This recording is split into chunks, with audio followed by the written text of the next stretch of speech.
Hello guys, hope you are all fine. So आज हम geography को कंटिन्यू करेंगे। तो हमने यहाँ पे ट्रांसपोर्ट एंड कम्युनिकेशन का जो टॉपिक था वो कवर किया था दो पार्ट्स में। तो आज हम शुरू करेंगे climate and crop of India. ये चीज़ भी आपको जेके एसएसबी के सिलेबस में कोई भी एग्ज़ाम होगा वहाँ पे ये चीज़ मेंशन होती है, ज्योग्राफी का topic climate and crop of India. तो यहाँ पे वो सारी चीज़ें कवर करेंगे जहाँ से आपको क्वेश्चंस फ्रेम किए जा सकते हैं एग्ज़ाम में। So let's start. हम करते हैं अपना टॉपिक जो है आज climate and crop of India. तो उससे पहले हम ये चीज़ बोलना चाहते हैं आपको कि हमारा जो फॉरेस्टर जो आने वाला एग्ज़ाम आगे कमिंग मार्च में शायद होगा, तो उसका कोर्स भी हम शुरू करने वाले हैं फॉरेस्टर का। उसमें भी हम इंशाल्लाह उस पे सोच रहे हैं, वो आपके लिए वो सिलेबस कवर करेंगे, साथ साथ उसके वीडियोस भी आएंगे। तो climate and crop of India को हम डिस्कस करते हैं, ये क्या है। तो जियोग्राफी का ये टॉपिक है climate and crop of India. ये हम दो वीडियोस में कवर करेंगे। आज हम क्लाइमेट ऑफ इंडिया के बारे में सारा जानेंगे, क्या क्या चीज़ें इसमें एग्जामिनर कहाँ कहाँ से क्वेश्चन फ्रेम करता है। So let's start. Climate, what do you understand by the climate. Climate क्या होती है? स्टडी ऑफ क्लाइमेट को क्लाइमेटोलॉजी बोलते हैं। क्या बोलते हैं उसको? क्लाइमेटोलॉजी। क्लाइमेटोलॉजी अब डिस्क्राइब कैसे करेंगे? ये एवरेज कंडीशंस होती हैं expected at a specific place at a given time पे। क्लाइमेट कुछ नहीं होती है, क्लाइमेट एक शॉर्ट पीरियड के लिए नहीं देखी जाती है। क्लाइमेट हम किसी एरिया की क्लाइमेट, सपोज हम इसी जे की क्लाइमेट की बात करेंगे, तो क्लाइमेट यहाँ की 20 या 30 ईयर्स में क्या थी, यानी पिछले 20 या 30 साल में यहाँ की वेदर वेदर की एवरेज कंडीशन क्या थी। सिंपल वर्ड्स में बोलें तो एवरेज की जो हमारे पास वेदर है ना, वेदर की जो एवरेज वेदर यहाँ पे क्या रहा है उसका सम अप देखेंगे पिछले 30 साल 20 साल में, दैट्स कॉल्ड एज क्लाइमेट। तो ये हम लॉन्ग पीरियड ऑफ टाइम के लिए देखते हैं। तो aggregates the weather statistics over a period of 30 years. Suppose हम बोलेंगे पिछले 30 साल में इसकी यहाँ का एवरेज वेदर क्या रहा है, दैट्स कॉल्ड एज क्लाइमेट, उसको हम क्लाइमेट बोलते हैं। तो क्लाइमेट को हम for a long period of time के लिए देखते हैं, ये है क्लाइमेट। और वेदर में क्या डिफरेंस होती है वेदर और क्लाइमेट में? कभी ऐसा क्वेश्चन भी पूछता है ना, वेदर और क्लाइमेट में क्या डिफरेंस होती है। तो देखो, वेदर जो होता है, वेदर हम एक पॉइंट ऑफ टाइम पे देखते हैं। एक सपोज इस वक्त स्पेसिफिक पॉइंट ऑफ टाइम पे वेदर क्या है हमारे पास, यानी इस वक्त श्रीनगर के अंदर देखेंगे कि 1 बजे आपका वेदर कैसा था, यानी क्लाउडी था, बारिश हो रही थी, या फिर सनी था, वो चीज़। 3 बजे फिर से देखेंगे क्या था, सपोज 3 बजे फिर से बारिश हो रही है, यानी एक पर्टिकुलर एक पॉइंट ऑफ टाइम पे देख रहे हैं कि इस वक्त कंडीशंस क्या हैं। तो that is called as weather. तो स्टडी ऑफ वेदर को हम मेट्रियोलॉजी बोलते हैं, ठीक है ना। तो ये शॉर्ट पीरियड ऑफ टाइम के लिए देखा जाता है, 1 घंटा, आधा घंटा, 1 घंटा, 2 घंटे, वीक। तो ये चीज़ें जो होती हैं इसे हम वेदर बोलते हैं। और कुछ फोरकास्ट करते हैं वेदर को, कैसे वेदर को हम फोरकास्ट कर सकते हैं? इसमें हम डेटा हमारे पास temperature, pressure, humidity, wind directions, इन चीज़ों को देख के हम वेदर को फोरकास्ट करते हैं। तो यही डिफरेंस होती है वेदर और क्लाइमेट में। क्लाइमेट कुछ नहीं होती है, क्लाइमेट सिर्फ ये होता है कि वो average of weather for a 20 या 30 years, that's called as climate. और वेदर जो होता है एक पर्टिकुलर एक पॉइंट ऑफ टाइम पे इस वक्त कंडीशंस क्या हैं, वो हमारे पास atmospheric conditions point of time पे, that is called as weather. Suppose इस वक्त 1 बजे बारिश हो रही है, क्या हो रही है वो, 2 बजे 3 बजे क्या आ रहा है, क्लाउडी है या सनी है, दैट्स कॉल्ड एज वेदर। कुछ फैक्टर्स हैं जो क्लाइमेट ऑफ इंडिया को अफेक्ट करते हैं। कौन कौन से फैक्टर हैं जिससे क्लाइमेट ऑफ इंडिया जो होती है वह अफेक्ट हो जाती है? सबसे पहले हम लैटीट्यूड की बात करते हैं। लैटीट्यूड क्या होता है? Latitudes are nothing, it's just a horizontal lines होती हैं parallel to the equator, that's called latitudes. अब जो लैटीट्यूड होता है ये चीज़ भी अफेक्ट करती है, क्योंकि लैटीट्यूड जो होता है, जो भी हमारे पास एरिया होगा उसका लैटीट्यूड एक एरिया से डिफर करेगा दूसरे एरिया में, क्योंकि जितना हम इक्वेटर से ऊपर जाएंगे नीचे जाएंगे लैटीट्यूड में डिफरेंस आती जाएगी। तो since the world is not sphere, नहीं है, not all the places receive the same amount of sunlight, सब जगहों पर सेम अमाउंट ऑफ सनलाइट नहीं पड़ती है। जो इक्वेटर के नज़दीक के एरिया हैं वहाँ पे लाइट ज़्यादा पड़ती है, वो डायरेक्टली पड़ती है। और जितना हम इक्वेटर से दूर जाएंगे उतनी लाइट जो होती है वो कम पड़ती है, वहाँ पे टेम्परेचर कम होता जाता है। तो ये चीज़ें जो होती हैं ये अफेक्ट करती हैं किसको? क्लाइमेट ऑफ इंडिया को। यानी हम साउथ से इंडिया के नॉर्थ में जाएंगे तो लैटीट्यूडल डिफरेंस आएगी, उससे टेम्परेचर डिफरेंस भी आपको देखने को मिलेगी। तो ये चीज़ भी है जो क्लाइमेट ऑफ इंडिया को अफेक्ट करती है। इसी तरह से हम आल्टीट्यूड की बात करें तो हाइट, ये चीज़ भी होती है। अबाव मीन सी लेवल से आप कितना ऊपर जा रहे हो, तो वो चीज़ भी अफेक्ट करेगी क्लाइमेट ऑफ इंडिया को। उसके बाद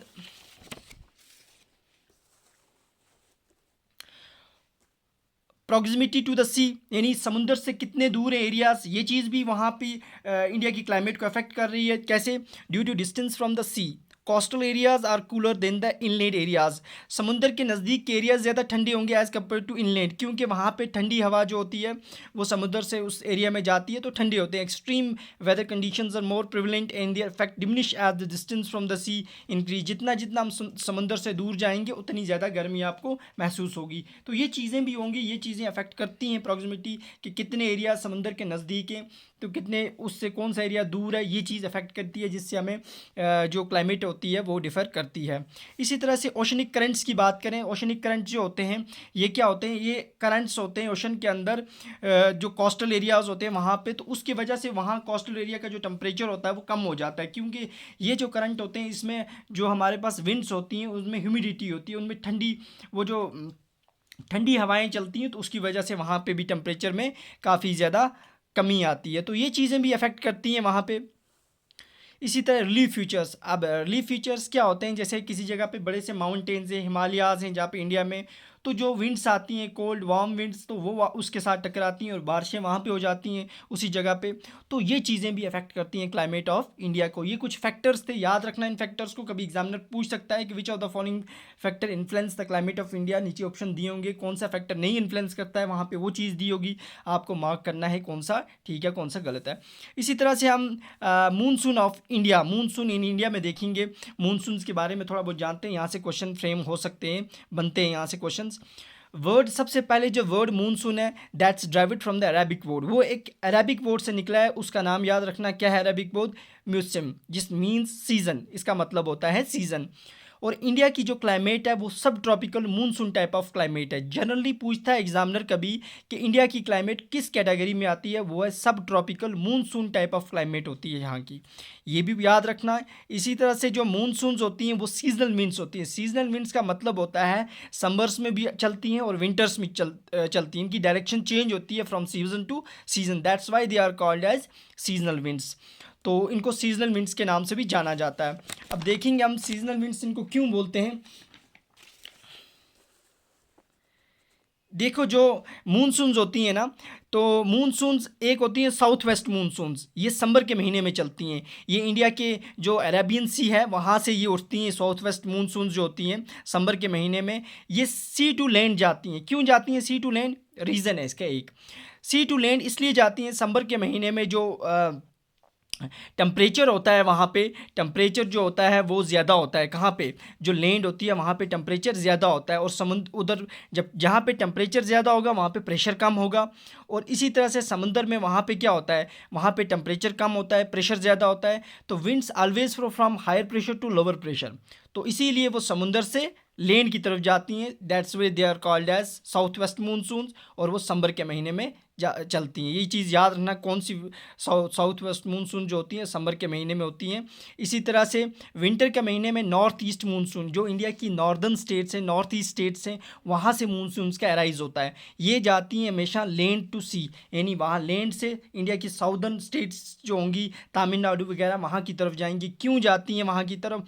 क्योंकि उस वक्त जो वहाँ का ऊपर का टेम्परेचर होता है विंटर में नॉर्थ ईस्ट स्टेट का वो कम होता है, तो वहाँ पे कम होता है, वहाँ पे प्रेशर ज़्यादा होता है, नीचे टेम्परेचर ज़्यादा होता है। साउदर्न स्टेट जो होती हैं जैसे तमिलनाडु वगैरह वहाँ पे, तो वहाँ पे प्रेशर कम होता है, इसीलिए वो जो विंड्स होती हैं वो नॉर्थ ईस्ट से कहाँ की तरफ फ्लो करती हैं?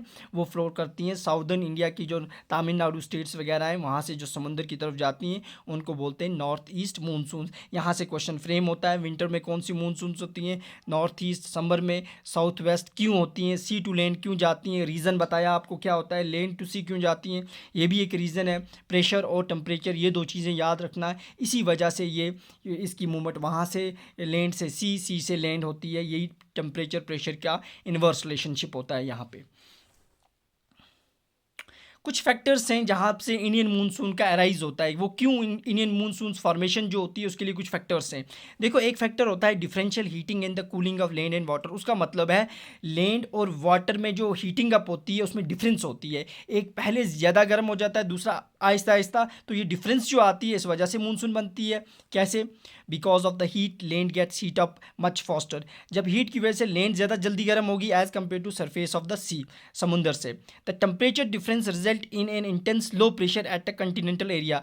ये जो टेम्परेचर डिफरेंस होगा इसकी वजह से जो कंटिनेंटल एरियाज़ हैं वहाँ पे प्रेशर कम हो जाएगा। जब वहाँ प्रेशर कम होगा तो इससे क्या होगा, जो समुंदर होगा वहाँ से जो विंड्स होंगी वो कहाँ की तरफ जाएंगी, from higher pressure to lower pressure, यानी उस वक्त वो सी टू लैंड जाएंगी किस में, समर के महीने में। और उसका उल्टा होगा विंटर में, जैसे हमने वहाँ पे पढ़ा नॉर्दर्न ईस्ट जो होती हैं, नॉर्थ ईस्ट मानसून जो होती है विंटर में चलती हैं, वो फ्रॉम लैंड टू सी जाती हैं। तो ये डिफरेंशियल जो डिफरेंस आती है किस में, टेम्परेचर और प्रेशर में, यही चीज़ें जो होती हैं कि जो टेम्परेचर और प्रेशर की रिलेशनशिप है ये बहुत इंपॉर्टेंट रोल प्ले करती है कि विंड्स कहाँ से कहाँ की तरफ जाएंगी।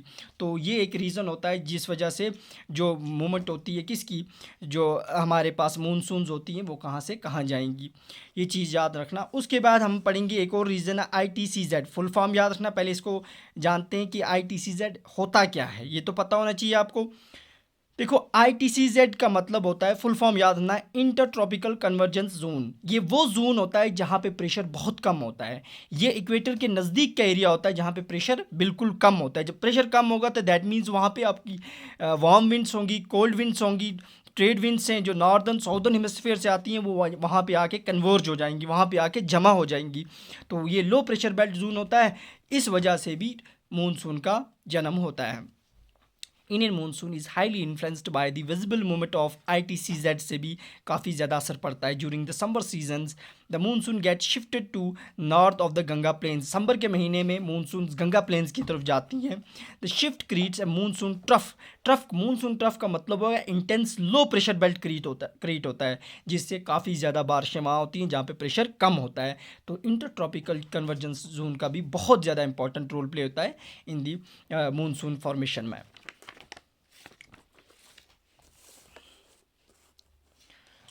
उसके बाद तिब्बतिन प्लेट्यू जो होता है समर में वहाँ पे काफ़ी ज़्यादा हीटअप हो जाते हैं। तो जब वो हीटअप होंगे वहाँ पे प्रेशर कम हो जाएगा, तो वहाँ से भी क्या होता है कि मानसून जो होती हैं उनकी फॉर्मेशन होती है। ये चीज़ भी ज़िम्मेदार होती है उस चीज़ के लिए। उसके बाद मानसून ब्रस्ट क्या होता है? मानसून ब्रस्ट का मतलब है मानसून अराइवल जब होता है उस वक्त अचानक से तेज़ बारिशें हो जाना, बारिशों का अचानक से तेज़ हो जाना, तो वो होता है मानसून ब्रस्ट। ये कुछ दिनों तक रहता है। इसके लिए ईस्टर्नली जेट स्ट्रीम्स जिम्मेदार होती हैं। वो स्ट्रीम्स, वो विंड्स जो ईस्टर्न साइड से चलती हैं, साउथ ईस्ट एशियन जो होते हैं कंट्रीज़ वहाँ से चलती हैं, तो उन विंड्स की वजह से मानसून ब्रस्ट होता है। मानसून ब्रेक क्या होता है? अचानक से क्या होता है, in the period of south west monsoon there will be a break in the rainfall for few days. कुछ हफ्तों तक बारिशों का रुक जाना मानसून के वक्त, दैट्स कॉल्ड मानसून ब्रेक। ये क्यों होता है? क्योंकि ITCZ जिससे हमने पीछे पढ़ा इंटर ट्रॉपिकल कन्वर्जेंस जोन, इसमें फ्लैक्चुएशंस आती हैं। फ्लैक्चुएशंस कभी ज़्यादा कभी कम, प्रेशर ज़्यादा हो जाएगा तो बारिशें रुक जाएंगी। ऐसी चीज़ होती है जिस वजह से मानसून ब्रेक आता है। उसके बाद हम देखते हैं रिट्रीटिंग ऑफ मानसून। रिट्रीटिंग हो गया, रिट्रीटिंग का मतलब है मानसून का निकलना। अब कब निकलती हैं? Withdrawing of the monsoon from the northern western, India की नॉर्थ वेस्ट स्टेट से मानसून का बाय अर्ली सितंबर वो निकल जाती हैं, और अक्टूबर के मिड में वो पूरी तरह से साउदर्न पेनिसुला से निकल जाती हैं। This is called retreating of the monsoon. ये याद रखना, ये कभी पूछता है एग्जामिनर कब निकलती हैं और पूरी तरह से कब निकल जाती हैं साउदर्न पेनिसुला से। कुछ इंपॉर्टेंट पॉइंट्स से याद रखना, यहाँ से क्वेश्चन फ्रेम होता है। फर्स्ट मानसून इन इंडिया, जो पहली मानसून होती हैं समर की, वो वेस्टर्न घाट्स में आती हैं। वेस्टर्न घाट इंडिया के साउदर्न जो पेनिसुलर रीजन है वहाँ पे है। उसी तरह duration of the south west monsoon का ड्यूरेशन याद रखना, कब से कहाँ तक शुरू होती हैं। जून के महीने में इसका स्टार्ट होता है और सितंबर के महीने में ये ख़त्म हो जाती हैं। तो ये ड्यूरेशन बहुत इंपॉर्टेंट है, ये एग्जामिनर फ्रेम करके कभी क्वेश्चन पूछता है ड्यूरेशन।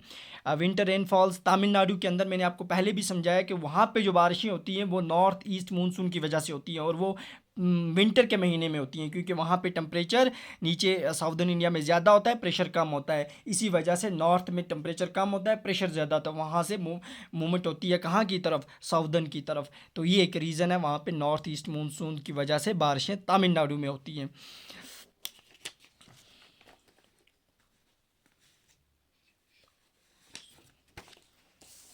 उसके बाद कुछ इंपॉर्टेंट स्टॉर्म्स के नाम याद रखना, ये एग्जामिनर क्वेश्चन फ्रेम करके आपको पूछता है कभी। मैंगो शावर जो होते हैं बहुत इंपॉर्टेंट है, मैंगो शावर्स केरला और कर्नाटका स्टेट्स में होते हैं। कभी ऐसे पूछता है कहाँ की स्टेट्स में होते हैं केरला और कर्नाटका। ये मैंगो की राइपनिंग में काफ़ी ज़्यादा इनका हेल्प होता है। और प्री मानसून शावर यानी मानसून से पहले के शावर्स होते हैं। इसी तरह से ब्लूज़म शावर्स जो होते हैं ये केरला के अंदर होते हैं, बहुत इंपॉर्टेंट है। कभी ये क्वेश्चन पूछता है कि ब्लूज़म शावर्स कहाँ होते हैं। कॉफ़ी फ्लावर्स को ब्लूज़म, उनके फूल निकलने में काफ़ी ज़्यादा मदद करते हैं। इसी तरह से नॉर्थ वेस्टर्न जो ये जो नॉर्थ वेस्टर्न ये असम स्टेट्स जो है और बंगाल यहाँ पे देखने को मिलते हैं। इनको असम में बॉडियोसिला भी कहा जाता है नॉर्थ वेस्टर्न्स को। और ये जूट और टी के लिए काफ़ी हेल्पफुल होते हैं ये शावर्स। इसलिए लू जो होती है, लू एक गर्म हवा होती है जो नॉर्दर्न प्लेन्स ऑफ इंडिया में चलती है, ये चीज़ भी याद रखना। अब थोड़ा बहुत हम रेनफॉल के बारे में डिस्कस करते हैं। काफ़ी ज़्यादा रेनफॉल से भी क्वेश्चन पूछे जाते हैं। इंडिया की जो एवरेज रेनफॉल है 120 अप्रॉक्सीमेटली, वो ईयरली इतनी बारिश होती है, ठीक है ना। और हाईएस्ट रेनफॉल ऑफ इंडिया, सबसे ज़्यादा रेनफॉल कहाँ पे पड़ती है? मेघालय में पड़ती है। मेघालय में किस जगह पे पड़ती है? वो है चेरापूंजी सोहारा। चेरापूंजी का नाम चेंज कर दिया गया है, उसका नाम है सोहरा। सोहरा याद रखना, कभी एग्ज़ाम में ये चीज़ भी पूछी जाती है सोहरा, तो चेरापूंजी का नाम चेंज करके सोहरा रखा है। ये माइसन राम में एक जगह है चेरापूंजी, जिसका नाम चेंज करके सोहरा रखा है। वहाँ पे हाईएस्ट रेनफॉल ऑफ इंडिया होती है। तो ये था रेनफॉल के बारे में। अब रेनफॉल की कुछ टाइप्स के बारे में हम जान लेते हैं। यहाँ से क्वेश्चन कभी कभी पूछते हैं कि टाइप्स ऑफ रेनफॉल में से बहुत बार क्वेश्चन आया है। टाइप्स ऑफ रेनफॉल में हमारे पास 3 टाइप्स ऑफ रेनफॉल होती हैं। एक होती है कन्वेंशनल रेनफॉल, ओरोग्राफिक रेनफॉल और साइक्लोनिक होती है। तीनों का हम डिस्कस कर लेते हैं। जो कन्वेंशनल रेनफॉल होती है ये क्या होती है?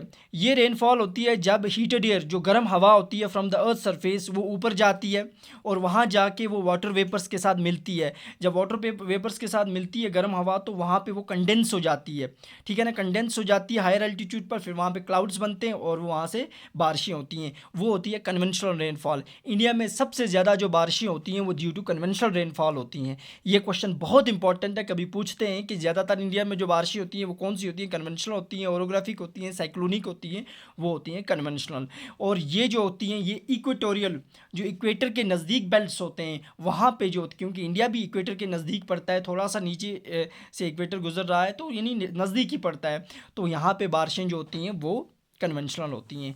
इसी तरह से ओरोग्राफिक रेनफॉल क्या होती है? इन्हें रिलीफ रेनफॉल भी बोलते हैं, बहुत इंपॉर्टेंट, इनको रिलीफ रेनफॉल भी कहा जाता है। ये क्या होती हैं? जब मॉइस्ट एयर जो होती है, when the moist air is lifted as it moves over the mountain range and occurs with mountains are situated. जहाँ पे पहाड़ होंगे वहाँ पे ओरोग्राफिक रेनफॉल होती है। अब क्या होती है? जो मॉइस्ट एयर, सपोज हमारे पास ये एक माउंटेन है यहाँ पे, यहाँ से मॉइस्ट एयर जो थी वो ऊपर की तरफ गई और यहाँ पे उसने क्लाउड्स बनाए, क्लाउड्स बना के कंडेंस होके यहाँ पे क्या हो गई? बारिश हो गई। तो this is called as orographic और रिलीफ रेनफॉल, क्योंकि रिलीफ हो गया, यहाँ पे कोई रिलीफ फीचर्स है, दैट इज टोपोग्राफिक रिलीफ। जैसे हमारे पास माउंटेन है तो उस वजह से यहाँ पे बारिश हुई। ये वाला एरिया जो होता है ये रेन शेड होता है, यहाँ पे बारिश नहीं पड़ती इस वाले एरिया में, तो this is called as orographic rainfall. उसके बाद याद रखना एक और रेनफॉल है जिसका नाम है साइक्लोनिक और फ्रंटल रेनफॉल। ये साइक्लोन की वजह से होती है, बहुत इंपॉर्टेंट है, याद रखना, कभी पूछता है question. occurs when the cooler air, जब ठंडी हवा और वार्म ह्यूमिड एयर, जब गर्म हवा जिसमें नमी होगी, ह्यूमिड एयर, वो दोनों जो होते हैं एक साथ मीट होते हैं, वेदर फ्रंट बनाते हैं, दोनों एक साथ मिलते हैं। तो जैसे ये हमारे पास वार्म एयर है और इसके साथ कोल्ड एयर बाहर से आई, एक अपनी सर्कल बनाया इसने, अंदर वार्म एयर है, तो एक सर्कुलर विंड सिस्टम बनता है, साइक्लोनिक पैटर्न बनता है। वही जिम्मेदार होता है साइक्लोनिक और फ्रंटल रेनफॉल के लिए। तो उससे क्लाउड्स बनते हैं और वहाँ पे बारिशें होती है। This is called as cyclonic और फ्रंटल रेनफॉल। तो यहाँ तक आज हमारा जो टॉपिक था क्लाइमेट ऑफ इंडिया, वो हमने कवर किया। कुछ और चीज़ें इसमें होंगी जो वो भी आपके साथ डिस्कस करेंगे। तो उसके बाद हमारा जो होगा वो climate and crop of India था, तो क्रॉप्स के बारे में पढ़ेंगे क्योंकि क्रॉप से क्वेश्चन पूछे जाते हैं। जैसे आपको कल इसमें देखने को मिला, VLW में पूछा था इन्होंने, लार्जेस्ट प्रोड्यूसिंग स्टेट ऑफ मेज़ पूछा था। इसी तरह के क्वेश्चंस वहाँ से फ्रेम होते हैं। तो क्रॉप्स के बारे में भी डिस्कस करेंगे, तो वह दो वीडियोज़ में हम कवर कर देंगे इस टॉपिक पर। तो ये था आज का टॉपिक हमारा, यहाँ पे फिनिश होता है। आपको हमारा कंटेंट कैसा लग रहा है? अच्छा लग रहा है, लाइक करो, सब्सक्राइब करो, शेयर करो मैक्सिमम, ताकि हमें भी बूस्ट अप मिले, हम भी आपके लिए अच्छे से अच्छा कंटेंट ढूंढ के लाएं। सो अगर इसकी पीडीएफ आपको चाहिए तो नीचे डिस्क्रिप्शन में टेलीग्राम चैनल का लिंक दिया है, वहाँ से आप डाउनलोड कर सकते हो। सो मिलते हैं कल फिर। अल्लाह हाफिज़, थैंक यू।